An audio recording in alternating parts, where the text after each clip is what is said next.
Hello दोस्तों, welcome to commerce session learn with confidence. My name is Aman. दोस्तों, आज अपना बिजनेस फाइनेंस का 12वां वीडियो है। इसके पहले 11 वीडियो अपलोड हो चुके हैं जो कि आपके BHU एमकॉम इंटेंस के दोस्तों इंपॉर्टेंट है, बीकॉम के इंपॉर्टेंट नहीं है दोस्तों। ठीक है दोस्तों, आप लोग हम लोग की एंड्रॉयड ऐप डाउनलोड कर सकते हैं प्ले स्टोर से, या फिर डिस्क्रिप्शन में लिंक दिया गया है वहां से भी डाउनलोड कर सकते हैं। जहां पे डाउनलोड करने के बाद आपको क्या बोलते हैं, प्रीमियम टेसिस नाम से कोर्स दिखाई देगा, उसको आप ज्वाइन कर सकते हैं। जिसको ज्वाइन करके आप लोग अपनी एमकॉम की या बीकॉम की तैयारी को बहुत अच्छे से और अच्छा कर सकते हैं। आपको सब कुछ वहां पे मिलेगा दोस्तों। वीडियो लेक्चर हो गया, आपके ऑनलाइन टेस्ट सीरीज हो गई, PDF नोट्स हो गए, सारी चीज आपको वहां पे फ्री में दोस्तों अवेलेबल है। सब चीज फ्री है, बस दोस्तों आपको केवल वहां पे ऑनलाइन टेस्ट सीरीज का पैसा पे करना है, जो प्रीमियम टेस्ट सीरीज नाम से वहां पे अवेलेबल है दोस्तों। तो जाइए जाके ज्वाइन कीजिए एंड देखिए कि कैसा है। ठीक है दोस्तों, आज हम लोग अपने टॉपिक पे डिस्कस करते हैं कॉस्ट ऑफ कैपिटल। ठीक है, अब दोस्तों ये कॉस्ट ऑफ कैपिटल होता क्या है। ठीक है, हम लोग पहले समझेंगे कि ये कॉस्ट ऑफ कैपिटल होता क्या है। ठीक है दोस्तों, देखिए यहाँ पे, अब मान लीजिए कि एक कंपनी है, एक कंपनी को चाहिए पैसा। मान लीजिए कंपनी को चाहिए 1 लाख रुपए, कंपनी को 1 लाख चाहिए। अब 1 लाख मान लीजिए इसने बैंक से उठाया लोन, बैंक से उठाया लोन। तो भैया बैंक ने बोला भैया हमको 10% दे दो इंटरेस्ट, 10% दे दो इंटरेस्ट। मतलब भैया अब इस कंपनी को, जो एक कंपनी थी, इस कंपनी को इस 1 लाख के ऊपर 10% का दोस्तों इंटरेस्ट देना पड़ेगा। ठीक है, बैंक को, मतलब कि 10,000 रुपये इंटरेस्ट देना पड़ेगा। तो दोस्तों ये जो 10,000 रुपये है, इसी को बोलते हैं कॉस्ट ऑफ कैपिटल। मतलब कि आपके कैपिटल की लागत, आपने जो कैपिटल उठाया है मार्केट से 1 लाख रुपए, इसकी कॉस्ट, मतलब इसकी कॉस्ट कितनी है, 10% है। ठीक है, इसी को बोलते हैं कॉस्ट ऑफ कैपिटल। अब कंपनी के अंदर बहुत सारी कैपिटल होती है, जैसे कि इक्विटी शेयर होती है दोस्तों, ये तो आपको पता ही होगा।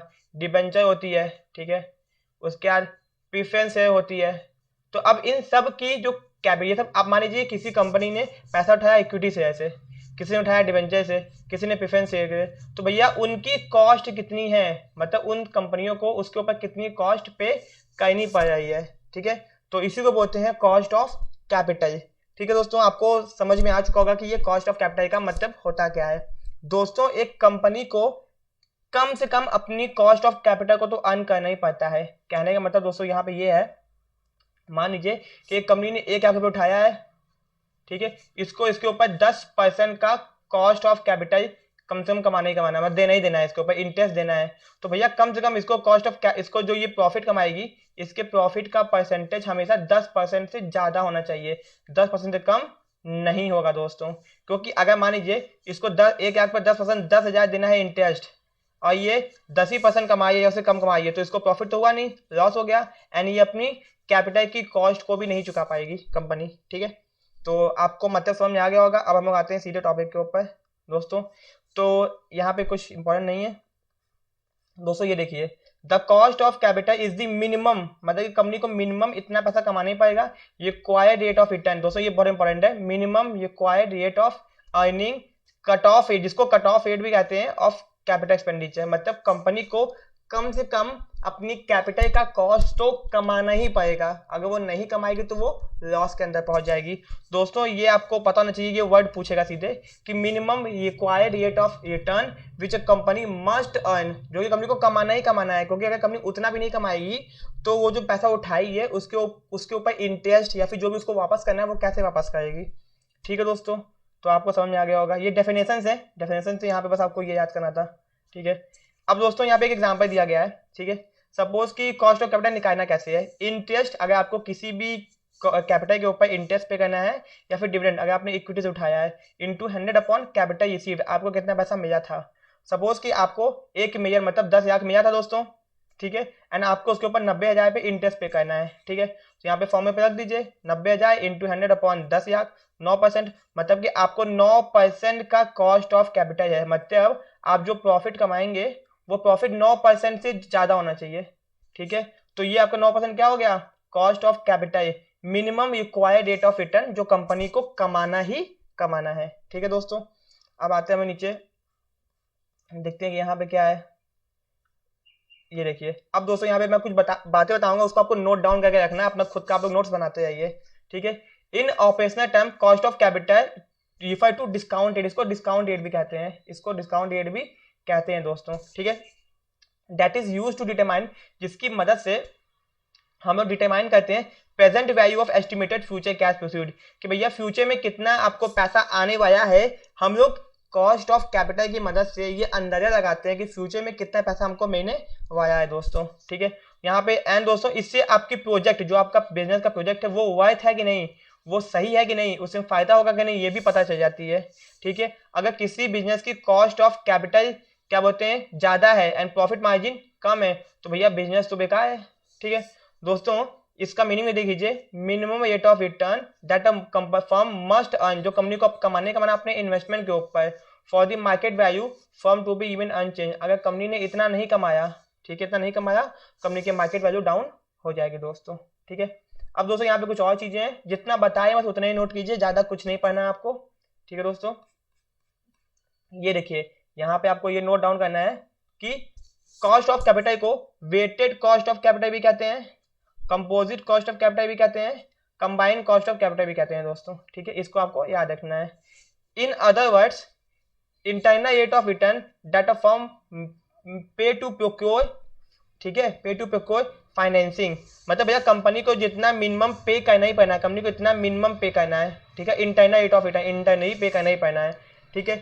बस आपको ज़्यादा इसके अंदर बुद्धि खर्च नहीं करनी है, जितना बताया उतना आप नोट बना सकते हैं दोस्तों। अब इंपॉर्टेंस देखिए यहाँ पे कॉस्ट ऑफ कैपिटल की इंपॉर्टेंस क्या है। Comparative evaluation of financial resources, भैया इससे आप अपने बिजनेस के फाइनेंशियल रिसोर्सेज को इवैल्यूएट कर सकते हैं कि आपका बिजनेस में जो पैसा है वो सही जगह लगा है कि नहीं लगा है, ठीक है। हेल्पफुल इन कैपिटल बजटिंग, भैया कैपिटल बजटिंग हम लोग पढ़ चुके हैं, कैपिटल बजटिंग में ये मदद करता है, लॉन्ग टाइम इन्वेस्टमेंट डिसीजन लेने में ये मदद करता है दोस्तों। कैपिटल स्ट्रक्चर भी हम लोग पढ़ चुके हैं, एक बिजनेस का कैपिटल स्ट्रक्चर कैसा होगा उसको भी डिसाइड करने में ये मदद करता है दोस्तों। कुछ अदर इंपॉर्टेंस देख लेते हैं, जैसे कि the concept of cost of capital helpful in following financial decision, इन सब फाइनेंशियल डिसीजन मदद करता है। पहला, कितना वर्किंग कैपिटल होना चाहिए हमारे पास, बिजनेस को चलाने के लिए पैसा होना चाहिए। कितना expected earning of the firm, firm कितना एक्सपेक्ट करिए अर्निंग कमाने के लिए। कंपनी की डिविडेंड पॉलिसी कैसी होगी, बांटेगी नहीं बांटेगी। कंपनी की optimum allotment of financial resources, कितना रिसोर्स को एलोकेट करेगी। Measurement of financial, company financial कितनी स्ट्रांग है, ठीक है दोस्तों। ये investing paying back of profit, company कितना पैसा ये इन्वेस्ट करिए, उठा के दोबारा ये इन्वेस्ट करिए। इन सब डिसीजंस को कंपनी का कॉस्ट ऑफ कैपिटल मदद करता है, ठीक है दोस्तों। अब दोस्तों ऊपर जो आपने पढ़ा कॉस्ट ऑफ कैपिटल होता क्या है एंड उसके अदर नेम्स, सीधे उनसे क्वेश्चन पूछेगा, ज्यादा इसके अंदर क्रिटिकल चीजें नहीं है। प्रैक्टिकल क्वेश्चन आपको एमकॉम इंडेक्स में फाइनेंस से अभी नहीं पूछा गया है आज तक, ठीक है।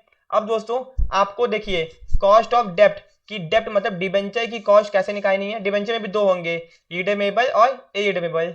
कॉस्ट ऑफ प्रेफरेंस शेयर में, कॉस्ट ऑफ इक्विटी शेयर में, कॉस्ट ऑफ रिटेन्ड अर्निंग में। रिटेन्ड अर्निंग मतलब वो पैसा जो कंपनी अपने पास बचा के रखी है, जिसको डिस्ट्रीब्यूट नहीं करती है, जिसको शेयर होल्डर को डिस्ट्रीब्यूट नहीं करती है, फ्यूचर में इमरजेंसीज के अपने पास रखी रहती है।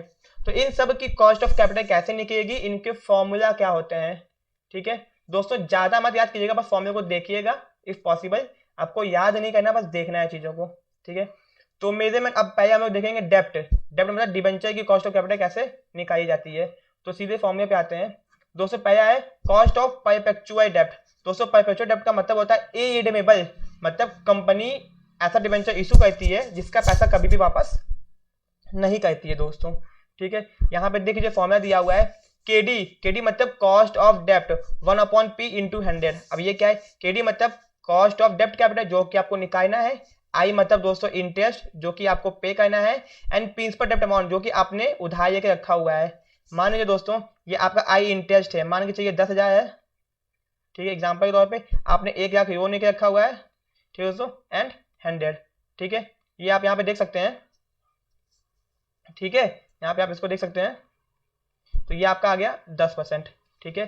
तो आपकी डिबेंचर की कॉस्ट ऑफ डेप्ट कितनी है, 10% है दोस्तों, इससे आप लोग निकाल सकते हैं, ठीक है। अब दोस्तों अगर क्या बोलते हैं डेप्ट आपका इशू किया गया है प्रीमियम पे या फिर डिस्काउंट पे, तो फॉर्मूला थोड़ा सा चेंज हो जाता है। फॉर्मूला होता है KD equal to 1/NP into 100। NP मतलब नेट प्रोसीड, ठीक है। ज्यादा आपको इसमें बुद्धि खर्च नहीं करनी है, प्रैक्टिकल अप्रोच समझना पड़ेगा इसके हम लोग को, ठीक है। तो सीधे आपको यहाँ पे फॉर्मूला याद करना है कि भैया इरिडीमेबल डिबेंचर की कॉस्ट का फॉर्मूला क्या होता है, ये होता है। अगर वही डिबेंचर इशू किया गया है आपके प्रीमियम में डिस्काउंट पे, तो फॉर्मूला ये होता है, ठीक है। फॉर्मूला को उठा के रख लीजिएगा किधर, सीधे याद करने के लिए। अगर दोस्तों रिडीमेबल डिबेंचर है, रिडीमेबल डिबेंचर मतलब वो डिबेंचर जिसका पैसा कंपनी कुछ टाइम बाद वापस कर देती है, तो उसका फॉर्मूला क्या होता है, उसका फॉर्मूला दोस्तों होता है KD equal to 1 plus 1/n IV minus NP upon 1/2 IV plus NP into 100। दोस्तों इसको भी देख लेते हैं। KD मतलब कॉस्ट ऑफ डेब्ट कैपिटल, I मतलब इंटरेस्ट, NP मतलब नंबर ऑफ ईयर मैच्योर, कब तक आपका मेच्योरिटी होगी, रिडेमेबल और payable value at the time of maturity, maturity time पे कितना पैसा आपको देना है, नेट प्रोसीड मतलब कितना नेट प्रोसीड आपको कितना पैसा मिला था, टोटल आपको कितना पैसा मिला था। ठीक है, तो ये आपका फॉर्मूला, सीधे फॉर्मूला याद रखना है, कोई भी दिमाग नहीं खर्च करना है, एक्स्ट्रा नहीं पढ़ना है। ठीक है, अब दोस्तों आते हैं प्रेफरेंस शेयर के कॉस्ट के ऊपर। ठीक है, ये देखिए प्रेफरेंस शेयर दोस्तों क्या होता है, इक्विटी शेयर और प्रेफरेंस शेयर। ठीक है, इक्विटी शेयर और preference share. Equity share company के ओरिजिनल ओनर होते हैं एंड प्रेफरेंस शेयर कंपनी के मेंबर्स भी कह जाते हैं। ठीक है, प्रेफरेंस शेयर को दोस्तों फिक्स्ड रेट से डिविडेंड मिलता है, फिक्स्ड रेट से, मतलब इनको फिक्स्ड रेट से डिविडेंड मिलता है, और इक्विटी शेयर को डिविडेंड फिक्स्ड रेट से नहीं मिलता है। ठीक है ना, डिविडेंड फिक्स्ड रेट से नहीं मिलता, दोनों में कमी है। ये लोग वोट दे सकते हैं कंपनी के अंदर इक्विटी शेयर, और ये लोग वोट नहीं दे सकते हैं दोस्तों। ठीक है, आपको प्रेफरेंस शेयर कंपनी के कुछ स्पेशल टाइप के शेयर्स होते हैं जो कंपनी इशू करती है, जिनके ऊपर शेयर होल्डरों को, प्रेफरेंस शेयर होल्डर्स को फिक्स्ड रेट से डिविडेंड मिलता है। ठीक है, तो दोस्तों cost of preference share capital. ठीक है, तो इसका फॉर्मूला होता है KP इक्वल टू, एंड दोस्तों आपके अदर बुक्स के अंदर KP के बदले कुछ और भी लिखा हो सकता है, तो उससे कंफ्यूज मत होइएगा। ठीक है, KP equal to D upon NP into 100। KP मतलब कॉस्ट ऑफ कैपिटल, D मतलब डिविडेंड ऑन प्रेफरेंस से कितना आपको डिविडेंड देना है, एंड नेट प्रोसीड मतलब कितना आपने पैसा उठाया था। तो चलिए यहाँ देख लेते हैं एग्जाम्पल के लिए। फर्म ने इशू किया 11% प्रेफरेंस शेयर 100 रुपये का each at a par and expenditure of issue 2 रुपये पर शेयर। ठीक है, सीधे फॉर्म में 11/100 माइनस 2। ठीक है, नेट प्रोसीड का फॉर्म दोस्तों आपको ऊपर पता होना चाहिए ना, नेट प्रोसीड मतलब आपको टोटल कितना आया। ठीक है ना, यहाँ पे आप देख सकते हैं। ठीक, तो 100/2 करके इंटू 98, तो अगर 11.22% आपका फॉर्मूला आ गया। ठीक है, यहाँ पे कॉस्ट ऑफ कैपिटल आ गया प्रेफरेंस शेयर का। केवल फॉर्मूला याद रखिए, प्रैक्टिकल अप्रोच पे जाने की जरूरत नहीं है। ठीक है, डिवेंचर का हो गया एंड इसका भी हो गया दोस्तों। ठीक है, ये आफ्टर टैक्स बिफोर टैक्स इतना बुद्धि खर्च करने की जरूरत नहीं है, JIF के एग्जाम में पूछता है, आपके MCOM इंटर में इतना हार्ड क्वेश्चन कभी नहीं आएगा। ठीक है, आप लोग चाहें तो देख सकते हैं, बट कोई फायदा नहीं है। अब दोस्तों इक्विटी शेयर होल्डर का कॉस्ट कैसे निकाले। अब दिक्कत की बात तो ये है कि equity share holders, equity shares वो होते हैं जिनके ऊपर फिक्स्ड रेट से डिविडेंड नहीं मिलता है। अब जब फिक्स रेट से नहीं मिलता तो इनको कितना मिलेगा और कितना कंपनी देगी, तो ये थोड़ा सा कठिन काम है। तो चलिए देखते हैं।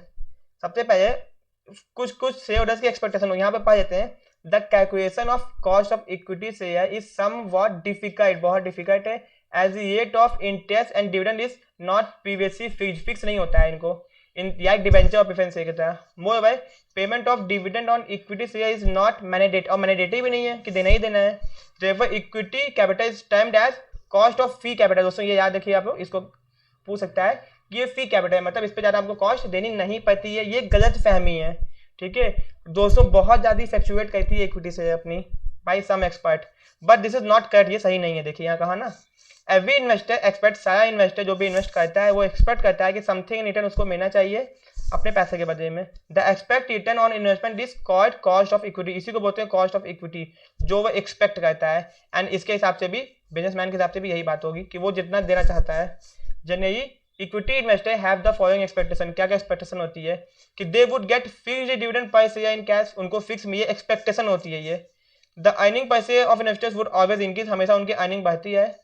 The retained earning would always rise to their capital investment goes on increasing, भैया रिटेन भी कंपनी ज्यादा करे जिससे उस पैसे को इन्वेस्ट करके और कंपनी और उसके ऊपर डिविडेंड बांट सके। ठीक है, तो यहाँ पर दोस्तों इसके बहुत सारे फॉर्मूले हैं, इक्विटी शेयर होल्डर का निकालने के कॉस्ट बहुत सारे फॉर्मूले हैं। पहला फॉर्मूला है डिविडेंड यील्ड मेथड, जिसको डिविडेंड प्राइस मेथड भी कहते हैं, इसका नाम आपको याद रखना है। इसका फॉर्मूला क्या है, डिविडेंड पर शेयर, आप पर शेयर में कितना डिविडेंड दे रहे हैं अपॉन मार्केट प्राइस, मार्केट में कितनी प्राइस शेयर की इंटू 100। ठीक है, आप डिविडेंड मान लीजिए 25 दे रहे हैं इंटू 100 अपॉन 125, मार्केट प्राइस 125 है तो 20% आप देंगे। ठीक है, ये पहला फॉर्मूला था। दूसरा है दोस्तों डिविडेंड यील्ड प्लस ग्रोथ, मतलब आपने डिविडेंड, ये आपको याद रखना है कितने फॉर्मूले हैं, ज्यादा डीप में नहीं जाना आपको। इन डिविडेंड मेथड, ठीक है, इसमें क्या करते हैं कि dividend per share, market price of पर शेयर प्लस ग्रोथ, आपकी कितनी ग्रोथ हुई है, ठीक है, उसको कहते हैं सीधे। तो यहाँ पे देख लीजिए सीधे आपको दिया हुआ है, आपको फॉर्मूला याद रखना है 25 इंटू 100 अपॉन 125 प्लस 5% आपका ग्रोथ हुआ था, तो 25% यहाँ पे कॉस्ट ऑफ इक्विटी आ गया। ठीक है, अर्निंग यील्ड मेथड, जिसको अर्निंग प्राइस मेथड भी कहते हैं, अर्निंग प्राइस रेशियो मेथड, ठीक है, नाम में रखना आपको उसी तरीके से। कॉस्ट ऑफ कैपिटल का फॉर्मूला क्या है, earning per share upon market price of share into 100, ठीक है, आपको कितने पर शेयर कितनी अर्निंग हुई है, ठीक है, उसके हिसाब से देते हैं फॉर्मूला। आप देख सकते हैं, कुछ नहीं करना, फॉर्मूला याद करना आपको, केवल देखना है, याद भी नहीं करना, ठीक है दोस्तों। यहाँ पे आपका हो गया दोस्तों। अभी लास्ट आपका बचा हुआ है एक लास्ट चीज कि भैया रिटेन्ड अर्निंग की कॉस्ट कैसे निकालते हैं, जिसको कॉस्ट ऑफ इंटरनल इक्विटी भी कहते हैं। याद रखिएगा, ये थोड़ा सा इंपॉर्टेंट है। Cost of internal equity, retained earning मतलब वो पैसा जब कंपनी कमाती है तो शेयर होल्डर्स को डिस्ट्रीब्यूट नहीं करती है, अपने पास बचा के रखती है फ्यूचर में इमरजेंसीज के लिए। तो भैया अगर आपने उसको रखा है तो उसकी भी तो कुछ कॉस्ट होगी, उसकी भी तो कुछ लागत होगी, फी का तो पैसा है नहीं वो। तो generic companies keep some part of their earning with them they are distributing as a, ठीक है, with them and after distributing dividend, distribute करने के बाद तो जो बच जाता है उसको बोलते हैं retained earning. This allow the company to have capital enough in term of source and book value and market value of the firm, ठीक है। मतलब ये बहुत इंपॉर्टेंट दोस्तों, यहाँ पे सीधे फॉर्मूले पे आते हैं, इस पर टाइम वेस्ट होगा अपना, कि कॉस्ट ऑफ रिटेन्ड अर्निंग मतलब अल्टरनेटिव डिविडेंड, उसके बाद आपने डिविडेंड जो नहीं दिया वो अपॉन अमाउंट ऑफ रिटेन, कितना आपने रिटेन किया इनटू 100। अल्टरनेटिव डिविडेंड मतलब अगर आप इसको नहीं बांटते, मतलब बांटते तो कितना देते डिविडेंड, ठीक है, अपॉन रिटेन अर्निंग इनटू 100, सीधे फॉर्मूला यहाँ पे आपका, ये आप टैक्स वाइज आपको मतलब नहीं है, ये हायर स्टडीज के लिए, ठीक है। तो दोस्तों अपना कॉस्ट ऑफ कैपिटल यहाँ खत्म हो गया, ये फॉर्मूला आप इसको देख सकते हैं, ठीक है दोस्तों। कॉस्ट ऑफ कैपिटल यहाँ पे अपना खत्म हो गया है पूरा। वीडियो आपको पसंद आया तो वीडियो को लाइक, चैनल को सब्सक्राइब। अगर आपको इसका पीडीएफ चाहिए तो प्लीज आप लोग हम लोग का ऐप डाउनलोड कर सकते हैं, जहां पे आपको इसका पीडीएफ मिल जाएगा। एंड दोस्तों प्रीमियम टेस्ट सीरीज के अंदर कुछ ज्यादा बेनिफिट्स हैं आपको, आपके ऑनलाइन टेस्ट सीरीज उसके अंदर स्टार्ट हो चुके हैं। आप लोग जितना जल्दी हो सकते हैं उतना जल्दी जाके ज्वाइन कीजिए एंड अपनी MCom entrance and BCom entrance की तैयारी को और अच्छा बनाइए दोस्तों, ठीक है। मिलते हैं अपने नेक्स्ट वीडियो में। Thank you so much.